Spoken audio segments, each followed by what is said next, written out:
కృష్ణా జిల్లా పెడన నియోజకవర్గంలో రొయ్యల ప్రాసెసింగ్ యూనిట్పై గ్రామస్తులు తీవ్రమైన ఆగ్రహాన్ని వ్యక్తం చేస్తున్నారు. కుర్తివెన్ను మండలం చిన్నగొల్లపాలెం గ్రామంలో ఈ యూనిట్ వల్ల కాలుష్యం, దుర్వాసనతో తాము బతకలేకపోతున్నామంటున్నారు. అధికారులు వెంటనే స్పందించి ప్రాసెసింగ్ యూనిట్ మూసివేయాలని గ్రామస్తులు డిమాండ్ చేస్తున్నారు.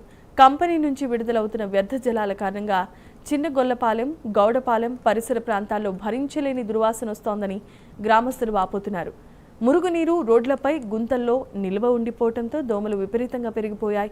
దీంతో రోగాల బారిన పడుతున్నామని స్థానికులు ఆరోపిస్తున్నారు.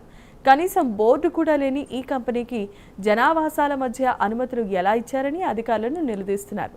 గతంలో 3-4 సార్లు అమోనియా గ్యాస్ లీక్ అయి కార్మికులు ప్రాణభయంతో పరుగులు తీశారని, రేపు పొద్దున్న పెద్ద ప్రమాదం జరిగితే బాధ్యత ఎవరిది అంటూ నిలదీశారు.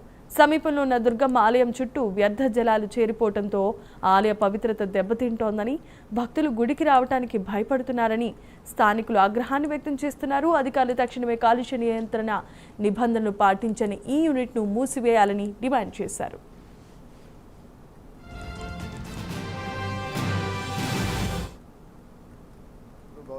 సంబంధించి ఇక్కడ మధ్యలో ఒక ఫ్యాక్టరీ కట్టారు. సంవత్సరం కిందట అక్కడ గుమస్తా ఒక అతను ఉన్నాడు, సానా శ్రీనివాసరావు అబ్బాయి, వెంకటరావు ఒక ఆయన ఉన్నాడు. అతనికి చెప్పడం జరిగింది.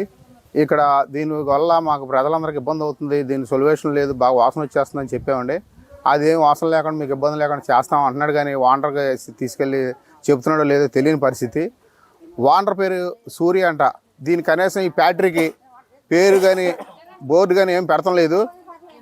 అధికారులు మీరు ఏ రకంగా పర్మిషన్ ఇచ్చారో తెలియదు. మరి అధికారులు నిర్లక్ష్యంగా ప్రవర్తిస్తున్నారో అంటే తెలియదు. ఎందుకంటే ఈ ఫ్యాక్టరీ 8 సంవత్సరాల పాటు రన్ అవుతుంది. ఇక్కడ ఈ ఒక ఫ్యాక్టరీని క్లోజ్ చేయాలని, లేకపోతే మేము గ్రామంలో కనీసం 700 మంది ఉన్నాం, 2 వార్డులు జనం ఉన్నామండి. ఇక్కడ ఈ 2 వార్డుల జనాలకు కూడా బాగా ఇబ్బందికరంగా ఉంటుంది. గత సంవత్సరం కిందట కూడా చెప్పాం. అధికారులు కూడా వాళ్ళు ఏం చేస్తున్నారు, కానీ ఫ్యాక్టరీ ఎలా రన్ అవుతుందో, దీని బోర్డు ఉందా లేదా కొన్ని అనేసం ఏ రకంగా పర్మిషన్ ఇచ్చారో తెలీదు. దీని కాకపోతే పొల్యూషన్ ప్రాబ్లం అయితే చాలా ఇబ్బందికరంగా ఉంటుంది. దీన్ని బాగా అధికారులందరూ దీన్ని దృష్టిలో తీసుకుని ఫ్యాక్టరీని క్లోజ్ చేయాలని మేము అందరూ గ్రామస్తులు అందరూ ఆశిస్తున్నాం. ఎడ్లెస్ ఫ్యాక్టరీ ఒకటి కట్టారండి. దానివల్ల ఊరంతా ఇబ్బంది, పొల్యూషన్ ప్రాబ్లం ఉంది. ఇంకోటి ఏంటంటే కనోదరం గుడి ఒకటి ఉందండి. ఇక్కడ ఆ గుడిలోకి వాళ్ళు వేస్టేజ్ వాటర్ అంతా ఆ గుడిలోకి తోడేస్తున్నారండి. ఇంకోటి ఏంటంటే దీంట్లో అమోనియా గ్యాస్ ఒకటి ఉందండి.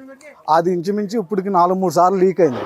ఆ గ్యాస్ లీక్ అవడం వల్ల దాంట్లో పనిచేసే వర్కర్స్ ఇబ్బంది పడుతున్నారండి. పరుగులు ఎత్తుకుని బయటకు వచ్చేస్తున్నారు. అదే గ్యాస్ గట్టిగా లీక్ అయితే ఊళ్ళో జనాలకు కూడా చాలా ఇబ్బంది అవుతుంది. అందుకని ఈ ఫ్యాక్టరీ క్లోజ్ చేయాలని మా కోరిక.